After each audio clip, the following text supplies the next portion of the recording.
Valeu então, já de volta e abraçando a você que acompanha a gente pelo canal 525 da NET Claro, pelo portal gazetaweb.com, pelo Facebook Gazeta Web e também pelo YouTube, no canal Gazeta News AL. Conforme a gente vem fazendo aqui já há algumas semanas, acompanhando a preparação para a disputa da Série B do Campeonato Alagoano. O Campeonato Sub-23 começa neste fim de semana e que vai apontar o campeão para participar da primeira divisão de 2025. Falando com dirigentes, com técnicos de futebol, atletas, porque a semana também teve aqui o Elton Arábia, e hoje falando com o diretor de competições da Federação Alagoana de Futebol. Luciano, seja muito bem-vindo, e eu quero que você fale da expectativa para esta competição, que parece que esse ano será, de fato, muito acirrada, Luciano.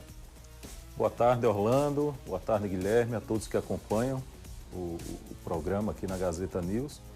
Sem dúvida, a competição está se apresentando como uma das mais acirradas dos últimos anos, né? Há alguns anos nós tínhamos poucas equipes participando, 4, 5 equipes.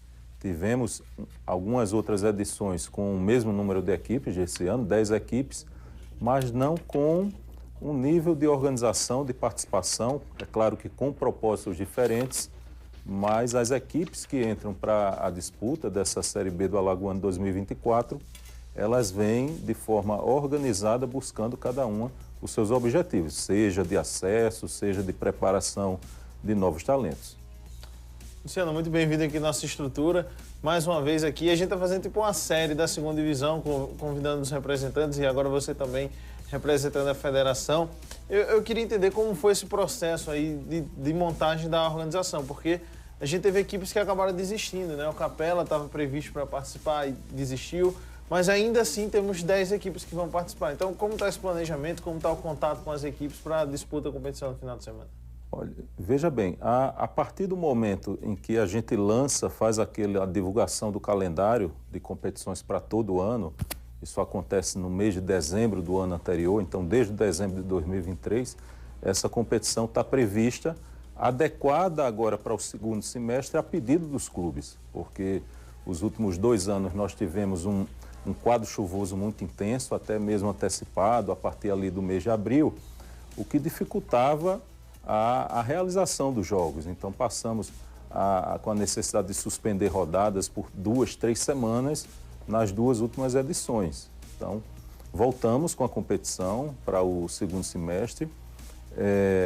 E aí é lançado o ato de abertura de inscrições, com alguns requisitos, com a necessidade de regularidade de sistema, com a inscrição do número mínimo de atletas, com a indicação de um campo apto ou em habilitação junto aos órgãos públicos para a expedição dos documentos necessários, né, para que a praça esportiva receba público. E nesse meio tempo nós chegamos ao número final de 10 equipes, né? O Miguelense fazendo essa parceria com o Penedense, né? O Miguelense ele muda de casa para a competição, vai se estabelecer lá no Alfredo Lima Penedo, e o Capela que teve um problema de ajuste de sistema, né? O Capela há muito tempo vinha parado, como era o caso do Igaci, só que o Igaci se organizou um pouco antes, né? Conseguiu resolver as pendências administrativas. O Capela, infelizmente, não conseguiu para essa competição, mas está se organizando para voltar para 2025, para a disputa das categorias de base.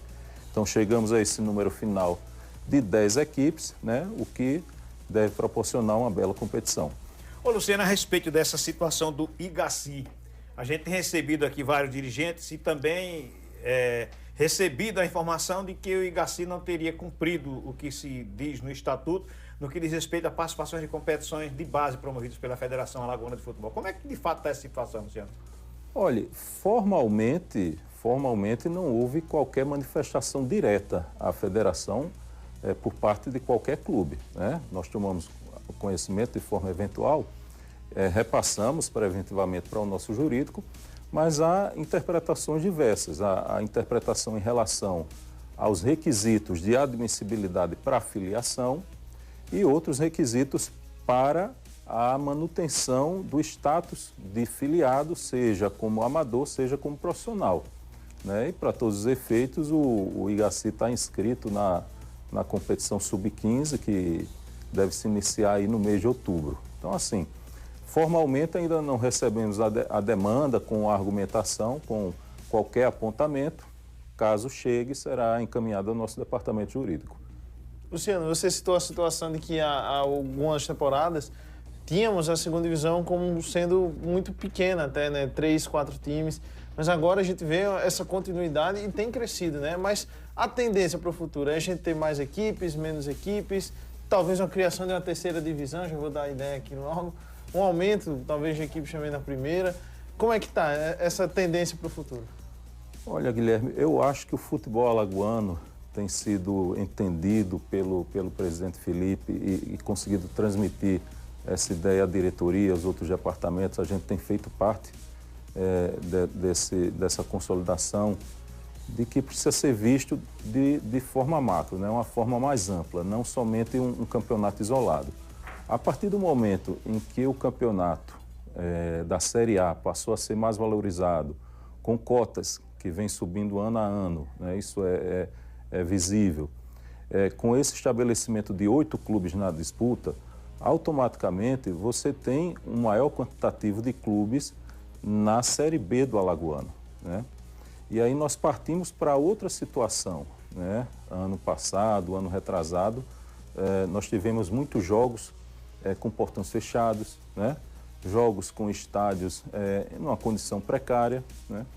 E a luta da federação junto com os clubes é fazer entender que nós precisamos melhorar essa estrutura, né? Para uma melhor disputa da competição, para termos uma técnica mais apurada e também para poder acolher o torcedor. Então, esse ano, todos os estádios, eles estão com a documentação apta, habilitando para a recepção do torcedor, cada um com as suas limitações de mais ou menos público, mas cumprindo essa nova portaria do Ministério dos Esportes, agora de 2023, que mudou a sistemática da estrutura dos estádios. Antes, todos os estádios precisavam do mesmo conjunto de documentos, de laudos. Hoje, eles são divididos em porte pequeno, médio e grande, cada um com a exigência própria. Então, a federação acompanhou, cobrou isso no ato de inscrição, e isso é um avanço. Mas, por outro lado, também mostra que muitos clubes ainda precisam depender de praças esportivas de outras cidades, precisam se deslocar, né? Precisam contar com a parceria de um outro clube para acolher. Então, assim, a partir do momento em que a competição estiver consolidada, aí nós podemos avaliar um eventual aumento de número de clubes na Série A, a manutenção dos clubes agora na Série B. Acredito que a Série C ainda está distante um pouco. Nós temos pouco mais de 20 clubes profissionais filiados, então ficaria uma Série C muito desgastada. Mas é o mesmo fenômeno que a gente vê nas competições amadoras. Há alguns anos nós tínhamos o Sub-15 disputado por 10, 12 clubes. Ano passado foram acredito que mais de 30 clubes disputando. Esse ano nós tivemos mais de 30 inscrições e vamos fechar a competição, vamos iniciar a competição com 26 inscritos. Então é um fenômeno que vai se observando a cada edição para que seja tomada uma posição. Foi feito isso com o Alagoano Sub-20. Nós tínhamos cerca de 20 clubes ou menos disputando a competição ao longo dos anos. Quando houve um aumento no número de filiados, de clubes amadores, de clubes vinculados, nós passamos a ter 30, 35, 36 clubes disputando a competição. E esse ano nós fizemos um corte e aí os 16 primeiros classificaram-se para as oitavas de final e estão na Série A do Sub-20 2025. Os demais e novos inscritos vão disputar a Série B. Então, nós vamos fazendo essa avaliação a cada edição e no momento que sentir que é adequado, fazer esse corte, fazer esse ajuste. Você falou, inclusive, da quantidade de equipes que vão participar do Campeonato Alagoano da categoria Sub-15, 26 no total. O Congresso Técnico já acontece, inclusive, na próxima segunda-feira, à tarde, lá no Estádio Rei Pelé, no auditório. Agora, a respeito do Campeonato Alagoano, que terminou ontem, inclusive, com a equipe do DZM, conquistando o título diante da equipe do CSA, vencendo a partida pelo placar de 1-0. O primeiro jogo havia sido um empate em 1-1. Falou-se muito também a respeito da condição da rede lá no estádio da UFAL. É uma obrigação da federação, da UFAL, do clube mandante da partida, de quem, Luciano, para cuidar desse quesito, por exemplo? Olha, Orlando, a estrutura da UFAL, ela tem sido um palco importantíssimo, tanto para a realização de jogos do futebol alagoano, e não só da FAF, né? Mas nós temos lá eventos da secretaria, tivemos jogos de Taça das Grotas, tivemos jogos da Rainha Marta, há eventos para fazer peneira com jovens atletas, empresas que agendam com bastante antecedência e divulgação, né, para fazer a captação de atletas.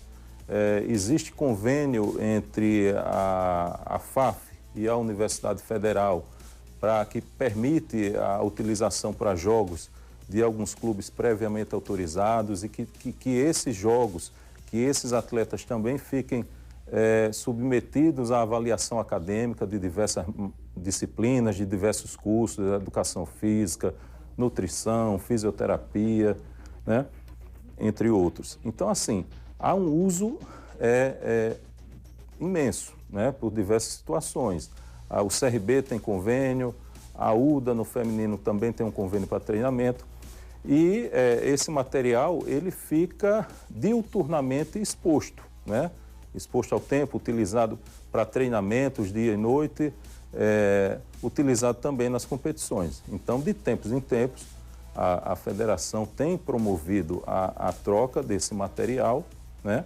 E é o que vai ser avaliado agora em conjunto com as outras entidades que compartilham o uso da instituição, né, do equipamento da instituição federal. Luciana, a gente trouxe o assunto de segunda divisão, mas eu tenho uma dúvida em relação à Copa do Brasil do ano que vem, porque tem se falado aí sobre a situação do CRB, CSE e tudo mais. O Fortaleza, indo para a Libertadores via Brasileiro, o CRB realmente vai para a terceira fase e vai uma vaga para o CSE? É isso que está previsto? É isso, está previsto no regulamento da Copa do Nordeste, né? Não há margem para interpretação. Quem tiver a curiosidade pode pegar o regulamento específico da Copa do Nordeste, que afirma que se o campeão, que tem a vaga assegurada na terceira fase da Copa do Brasil do ano seguinte, 2025, conseguir a vaga, né, para a competição sul-americana, então essa vaga automaticamente desce para o vice.